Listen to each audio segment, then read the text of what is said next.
Estamos aquí en un panel convocado bajo el lema de LASA 2021, Crisis Global, Desigualdades y Centralidad de la Vida. Es un panel propuesto por el Instituto Cubano de Investigación Cultural Juan Marinero de Cuba, cuyo título es Culturas, Identidades y Desigualdades Sociales, aproximaciones teóricas y empíricas en la Cuba actual en tiempos de COVID-19. Este panel intenta, a partir de experiencias investigativas complementarias, contextualizadas en el periodo pandémico, ofrecer miradas en el orden teórico y empírico a los nexos entre cultura, identidades y desigualdades sociales, con énfasis en los procesos culturales de nivel local, familiar y sectorial. Esta es la intención fundamental de este panel. Está integrado por, el que les habla, el máster Rodrigo Espina, con la ponencia de Desigualdades y Redes Sociales, estudio comparativo de dos grupos sociales actuando en la aplicación de mensajería instantánea WhatsApp en tiempos de COVID y en particular referido al color de la piel. La doctora Elaine Morales, quien es coautora junto con Naisbel González Herrera, pero ella será la única panelista de la ponencia Identidades, Desigualdades y Expresiones Culturales en Jóvenes de La Habana. La tercera ponencia sería la COVID-19 y su impacto sociocultural en un mundo civilizado, de la doctora Yadeira García, profesora de la Universidad Central de Las Villas. Había una cuarta ponencia que no se hará, por si ven el programa, que era Estrategia de vida de familias pobres habaneras en tiempos de COVID, que no se hará por causas ajenas a la autora. Y como discusión de este panel, el doctor Pablo Bomaro de Claxo. Ese es nuestro panel. Daré paso entonces a mi comunicación, que repito su título, Desigualdades y Redes Sociales, estudio comparativo de dos grupos sociales actuando en la aplicación de mensajería instantánea WhatsApp en tiempos de COVID-19, el color de la piel específicamente. Mi nombre, creo que no lo dije en el primer momento, es Rodrigo Espina Prieto. El tema de las desigualdades carga hoy día la agenda social en buena parte de nuestra región. Cuba no está ajena a esta situación y a los desafíos que implica. Dentro de esta problemática, las desigualdades por color de la piel son uno de sus puntos focales. En este sentido, el objetivo central de esta comunicación es resumir una comparación entre dos grupos sociales que emplean WhatsApp como soporte, concentrado en los análisis reflejados y los posicionamientos de sus miembros respectivos en relación con una matriz referida a las desigualdades sociales, en particular en relación con las que se establecen por color de la piel, buscando coincidencias o discrepancias, regularidades y distinciones en el examen de hechos sucedidos durante la pandemia, tanto en Cuba como en el extranjero, documentos compartidos, otros mensajes sociales, fundamentalmente los relacionados con las desigualdades, en particular las raciales, como ya anunciamos.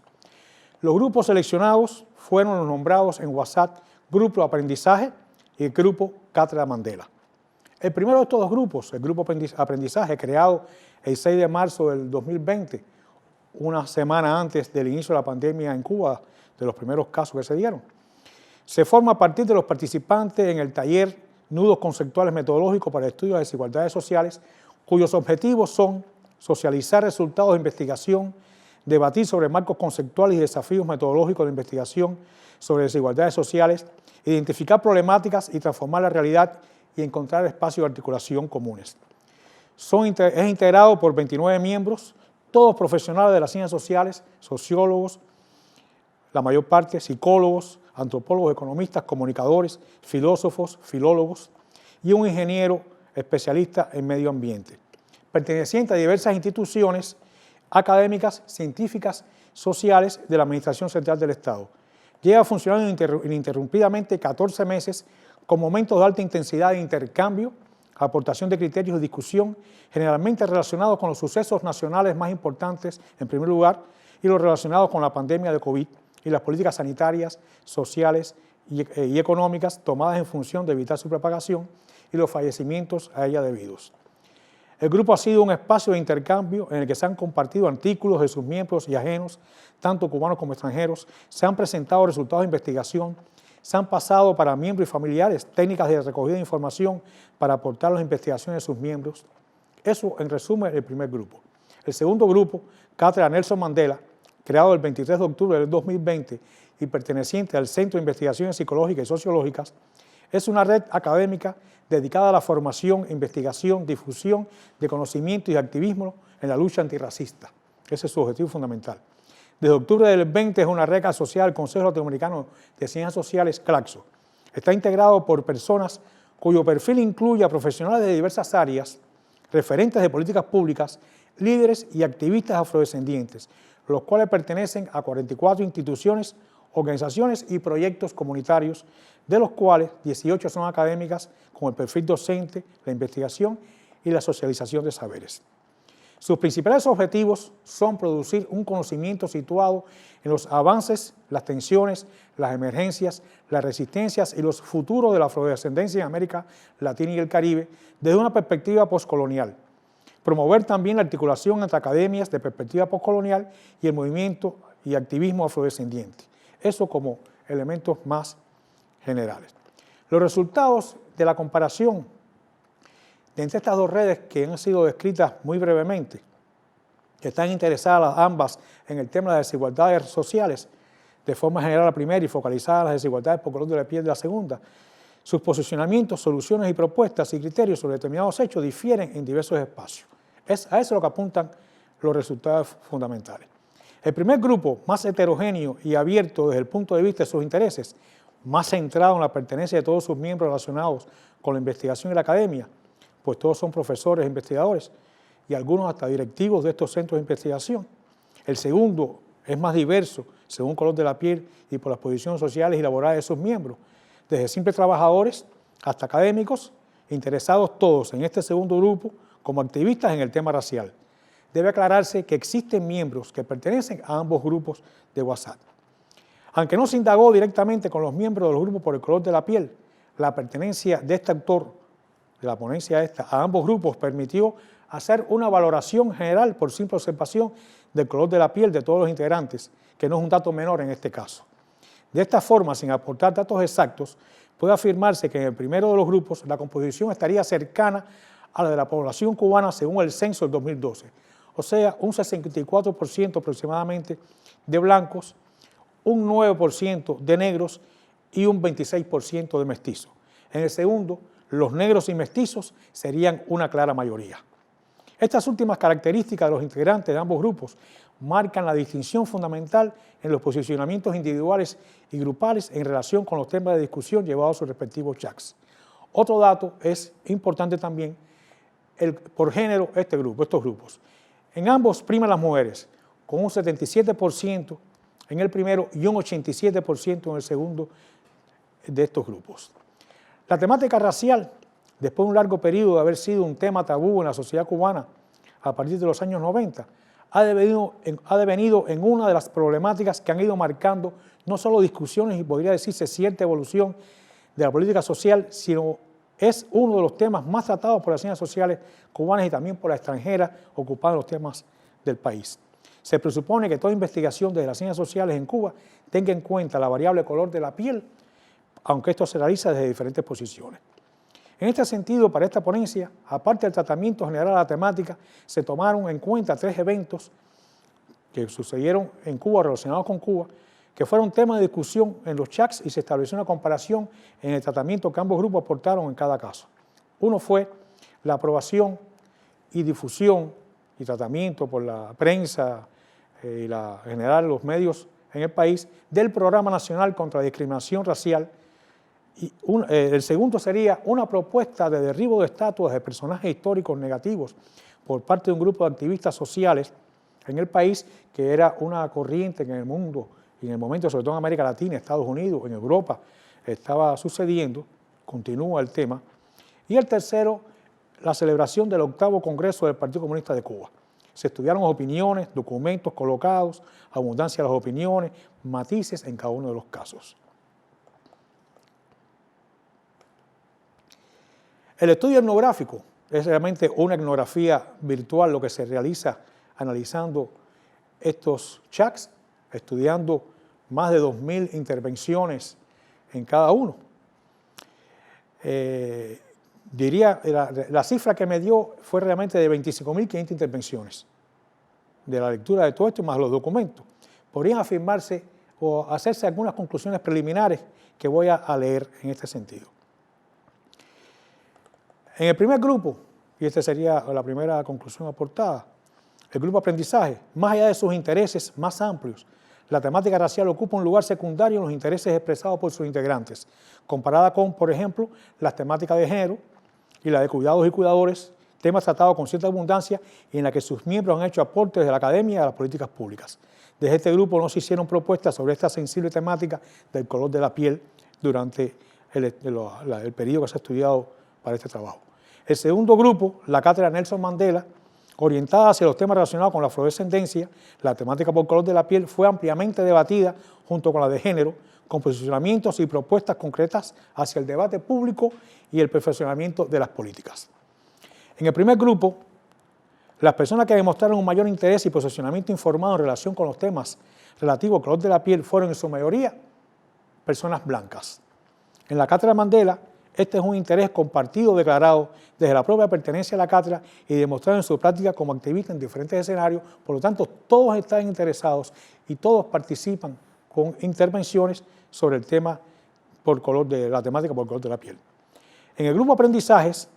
no se estima como elemento vital la representatividad por color de la piel ni de género en las estructuras del partido, el Estado y el gobierno, ni de las instituciones como elemento decisivo para obtener logros en relación con las desigualdades de este tipo, aunque en el caso de género se le presta atención privilegiada. En el segundo grupo, sin estimar que sea decisivo, se le da gran importancia a este elemento de la representatividad por color de la piel y por género en las diferentes instituciones, organizaciones, etcétera, del país. En ambos grupos es evidente la preocupación por las desigualdades por color de la piel existentes aún en el país. Sin embargo, en el primero, estas se diluyen en el más amplio abanico de intereses que ellos atienden, que le quitan peso a los aportes que podría ser la sinergia de diversas profesiones de las ciencias sociales, de personas importantes, de centros importantes que participan en este primer grupo de WhatsApp. Aunque los temas históricos en el primer grupo no participan historiadores, en el segundo constituye una ostensible minoría. Aunque repito, los temas históricos son de interés para ambos grupos, en el primero, aprendizaje, los argumentos históricos que permiten entender el racismo en Cuba en la actualidad son tenidos solo como una herencia cultural y no como factores actuantes aún en la sociedad cubana. Todo parece indicar que la composición por color de la piel de ambos grupos es un indicador importante en relación con las temáticas tratadas. Pero más importante que el color de la piel, o sea, que los intereses que esta condición hace que tengan la persona hacia estos temas, más importante que el color de la piel es la posición en la estructura socioclasista. Esta pertenencia marca con fuerza los intereses que se privilegian en ambos grupos en relación con el tema por color de la piel. Estas diferencias apuntadas podrían implicar cierta tensión con la academia para la aplicación por parte del Estado cubano del Programa Nacional contra el Racismo y la Discriminación Racial aprobado en noviembre de 2019. Muchas gracias. A continuación, vamos a darle paso a la doctora Elaine Morales Chuco, quien nos leerá la ponencia realizada por ella en coautoría con la máster Naibel González Herrera, titulada Identidades, Desigualdades y Expresiones Culturales en Jóvenes de La Habana. Adelante, Elaine. Bueno, muchísimas gracias. Muchísimas gracias, Rodrigo. Y también, por supuesto, muchas gracias a LASA por aprobar nuestro panel y con eso esta intervención. La ponencia, tal y como mencionó Rodrigo Espina, es Identidades, Desigualdades y Expresiones Culturales en Jóvenes de La Habana, que realizamos bajo la coautoría de Naibel González Herrera, la máster Naibel González Herrera, y quien les habla, bueno, ya conocen, Elaine Morales Chuco. Se trata de una investigación de corte empírico, sociopsicológico, que trata de estudiar el impacto de las desigualdades que en estos momentos están teniendo lugar en nuestro país en las identidades específicamente generacionales, identidades de los jóvenes de Cuba, y también identidades que están atravesadas justamente por lo cultural, o pudiéramos verlo a la inversa, identidades culturales que están atravesadas por lo generacional. En cualquiera de las dos miradas son datos interesantes, son reflexiones interesantes que nos pueden dar luces sobre las situaciones, las tensiones, las aproximaciones y los desencuentros que puede estar teniendo al interior de la población juvenil cubana y también de esta con las poblaciones de otras edades, con otras generaciones que conviven en estos momentos en la sociedad cubana. Como les dije, esta investigación empírica tiene su sustento teórico en antecedentes de valiosos autores nacionales, pero también de la región latinoamericana y más allá, sobre los temas de las identidades, de las culturas, de las generaciones, que nos permitieron también a nosotros ubicarnos en toda una serie de conceptos válidos que pudieron ser retomados y que pudieron entonces ser reapropiados por nosotros y construir una propuesta teórico-metodológica para el estudio de este tema.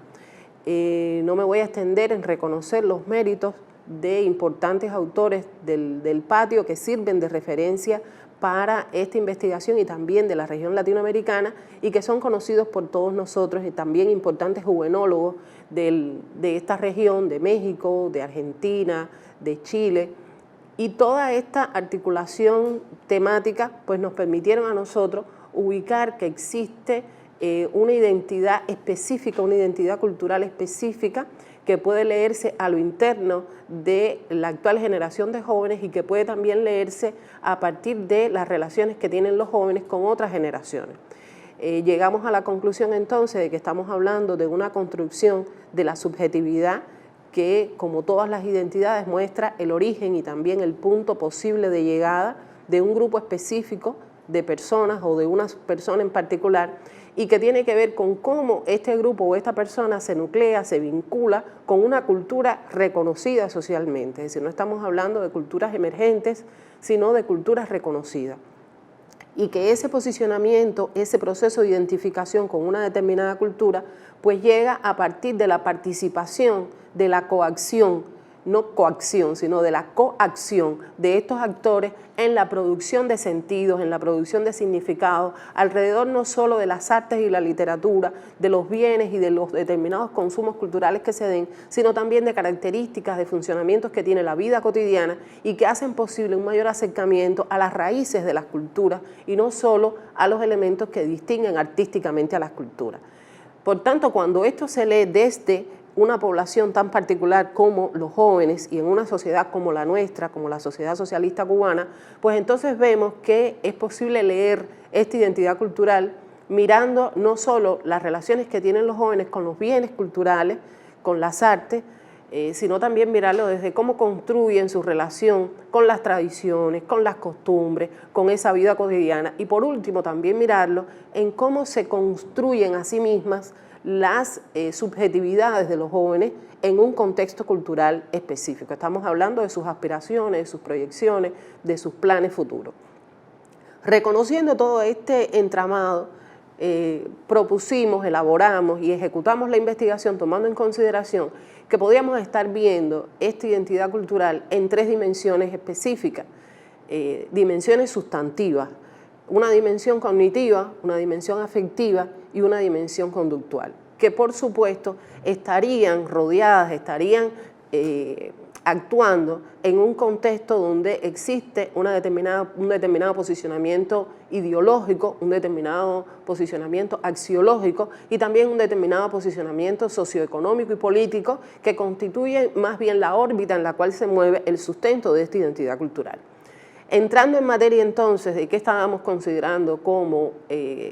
la identidad cultural de los jóvenes, vemos que en la dimensión cognitiva estábamos haciendo referencia a elementos asociativos, a elementos valorativos y a elementos comunicativos, que son indicadores que habitualmente están en las teorías y en los antecedentes que nosotros estuvimos consultando en nuestra investigación.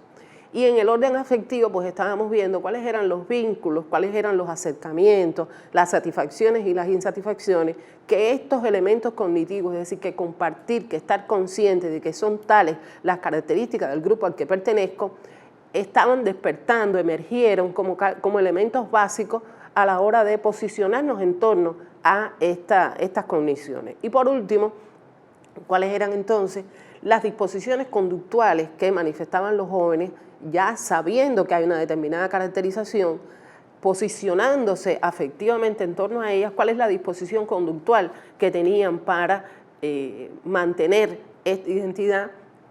para incluso postergarla en el tiempo, para transportarla en el tiempo, para transmitirla a otras generaciones, para defenderla en situaciones de mayor conflicto. Como resultado del estudio que se realizó con 187 adolescentes y jóvenes, estudiantes de distintas ramas, trabajadores, pero que tenían la peculiaridad de dar cabida a esa muestra a jóvenes que habitualmente no son tomados en cuenta en los estudios empíricos más comunes del país. Estoy hablando de adolescentes y jóvenes que están transitando por el estudio de la música, o adolescentes que están transitando por escuelas de oficios donde se forman justamente para desempeñarse como obreros calificados, o jóvenes que tienen una determinada preferencia religiosa, en este caso protestante.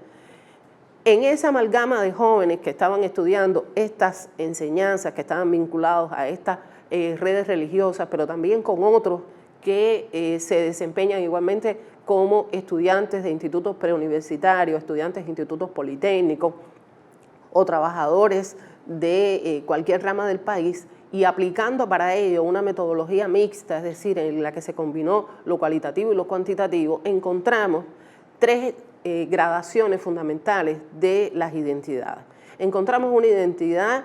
que se aviene a la costumbre y defiende la identidad cultural reconocida en el país, es decir, con aquellas tradiciones, con aquellas costumbres, con aquellos significados más defendidos a lo largo de la historia del país. Una identidad cultural contextualizada, actualizada, en la cual el adolescente y el joven se reapropia, actualiza, innova con respecto a los elementos que ha podido reconocer desde las afueras, y una tercera modalidad de identidad cultural, en la cual estos jóvenes y estos adolescentes efectivamente tienen una identidad cultural actualizada, contextualizada, pero en la que no hay innovación, sino más bien hay una réplica de modelos y de factores que le llegan desde otras culturas y desde otras identidades. ¿Cómo se estructuran a lo interno estos elementos, o cómo llegamos a vislumbrar estas tres gradaciones? Primero, porque encontramos en la dimensión, en la primera dimensión, en la dimensión cognitiva, encontramos elementos que tenían que ver en la comunicación, con los gestos, con las frases, con el estilo, con la apariencia de los jóvenes, que nos hacían ver que habían elementos que se seguían reconociendo desde generaciones anteriores, clásicos en el vestir, frases típicas de la cubanidad y sin embargo, y de la cubanía, y sin embargo habían otras frases, habían otros gestos, habían otros elementos que estaban distinguiendo a los adolescentes y jóvenes de hoy y que los separaban un tanto de generaciones anteriores. Estamos hablando del intercambio de besos entre hombres, que no era lo más común en generaciones anteriores, de una tendencia mayor a el autocuidado de las personas que se identificaban como miembros del género masculino y lo llamada metrosexualidad. Habían toda una serie de elementos que estaban distinguiendo a estos adolescentes en su manera de comunicar, con un énfasis, por ejemplo, en lo erótico, en el vestuario, con un énfasis también en mostrar la pertenencia a determinadas culturas juveniles, que no era lo típico en otras generaciones o a partir de los estudios que estaban dando, que habían dado otras generaciones, otros antecedentes. Igualmente veíamos entonces que en los elementos axiológicos, si bien se mantenían valores por sus posiciones que tienen que ver con la tradición de la cubanía, también se incorporaron de una manera muy clara, muy evidente, los elementos socioeconómicos, las desigualdades socioeconómicas que hoy están atravesando nuestro país. Por tanto, esos valores se empiezan a tornar frágiles a partir de que la posesión de determinados bienes y de determinados servicios y el acceso a determinados servicios específicamente culturales, pues dan pie también a una manera diferente de reconocer referentes importantes para actuar y para pensar. Y en la dimensión asociativa tan importante para la identidad cultural cubana, persiste de una manera central la sociabilidad, la posibilidad de intercambiar con los demás, sobre todo con aquellos que forman parte de su misma generación, es decir, con los coetáneos, pero también la necesidad de mostrarse tal y como son, de sentir la ayuda de los demás, de poder aportar a los demás ayuda, no necesariamente desde esquemas institucionalizados, pero sí lo importante de la amistad, lo importante de contar con otras personas, de tener un referente grupal al cual poder sentirse asido, sentirse partícipe y desde él entonces poder participar en los elementos o en los espacios que son importantes para los adolescentes y jóvenes. Todos estos elementos que formaban parte y que forman parte de esta dimensión cognitiva están muy atravesados, repito, por el impacto de las desigualdades económicas, sobre todo el impacto de las desigualdades económicas. Si bien pudimos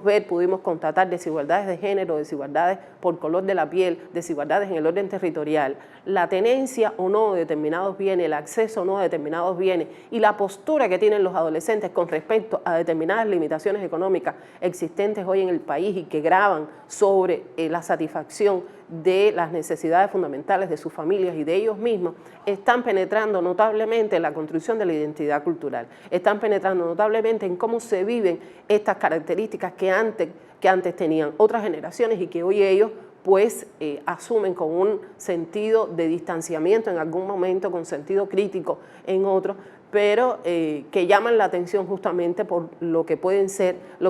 novedoso. Bueno, para cerrar entonces, reiterar el impacto de las desigualdades económicas en esta construcción y justamente la heterogeneidad al interior de este grupo etario más que en su relación o tanto como en su relación con grupos anteriores, es decir, la existencia de 3 tipologías más o menos de identidad cultural que están marcando hoy el desarrollo de la juventud cubana y en particular de esta área de la subjetividad. Muchas gracias entonces a LASA por esta oportunidad. Gracias a ti, Elaine, por esta magnífica ponencia, realmente. Te lo había dicho desde antes, que me gustaba mucho tu ponencia. Y ahora hará su comunicación, la COVID-19 y su impacto sociocultural en un mundo civilizado, la doctora Yadira García Rodríguez, profesora de la Universidad Central de Las Villas. Y a continuación, cuando Yadira termine nuestro discursante, el doctor Pablo Bonmaro, bueno, pues dará sus criterios sobre el panel. Muchas gracias a todos.